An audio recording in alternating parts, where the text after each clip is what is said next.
हरि ओम. ओंकार योग यूट्यूब चॅनलमध्ये मी आनंद. सर्वांचं मनापासून स्वागत. आज आपण शरीरातले वेगवेगळे चक्र जाणून घेणार आहोत.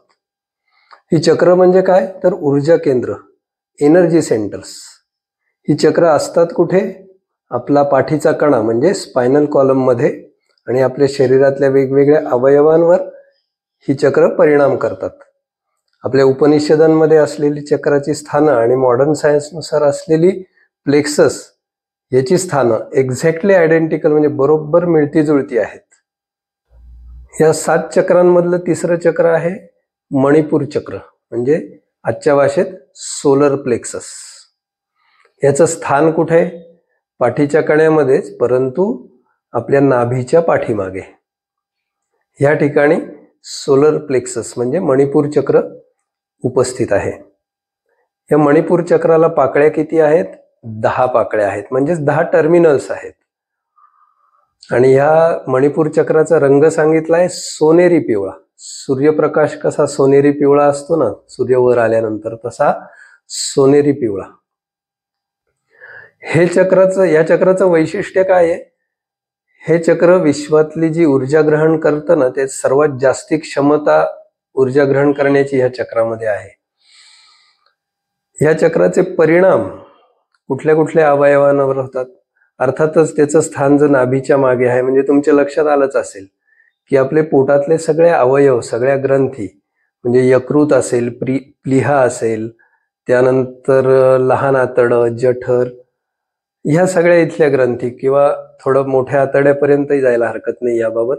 तर असे हे पोटातले सगळे अवयव यांच्या कार्यावर ह्या चक्राचा परिणाम होतो. म्हणजेच जर हे चक्र ब्लॉक झालेलं असेल किंवा या चक्राचं संतुलन बिघडलं असेल, असंतुलित झालं असेल, तर काय होणार आहे? या सगळ्या इंद्रियांवर त्याचा दुष्परिणाम होणार आहे. म्हणजेच आपल्या पचनशक्तीवर त्याचा वाईट परिणाम होईल. पचनशक्ती कमी होईल, त्यानंतर पित्त विकार होऊ शकतो, तसंच आतड्यांचे काही विकार होऊ शकतात. तर यासाठी हे मणिपूर चक्र अतिशय महत्वाचं आहे. कारण आपलं पोट व्यवस्थित असेल, पचन संस्था व्यवस्थित काम करत असेल, तर आपलं संपूर्ण शरीर आरोग्यदायी राहू शकतं. त्यासाठी मणिपूर चक्र हे अतिशय महत्वाचं आहे.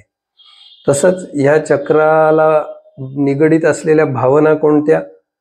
तर क्रोध, द्वेष, मत्सर, अहंकार, स्वाभिमानाचा अतिरेक. जर चक्र बिघडलं तर, चक्र संतुलित असेल तर आवश्यक तितका स्वाभिमान, आवश्यक तितका अहंकार तो योग्य असतो, आवश्यकही आहे ते. नंतर इच्छाशक्ती, शरीरातला जोम, ह्या सगळ्या गोष्टी ह्या चक्राच्या संतुलनावर अवलंबून आहेत.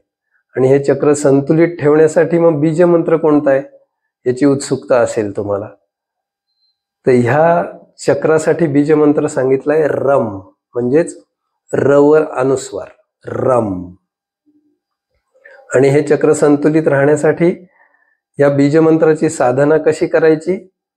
ओंकाराला जोडून ओम रम, ओम रम, ओम रम, या पद्धतीने दररोज सलग 5 मिनिट असे जर या चक्राची साधना, बीजमंत्राची साधना केलीत, अनेक दिवस केलीत, तर हे चक्र निश्चित संतुलित राहील.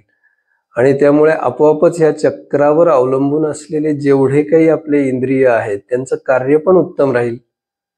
हा व्हिडिओ आवडला असेल तर लाईक करा, शेअर करा आणि चॅनलला सबस्क्राईब करा.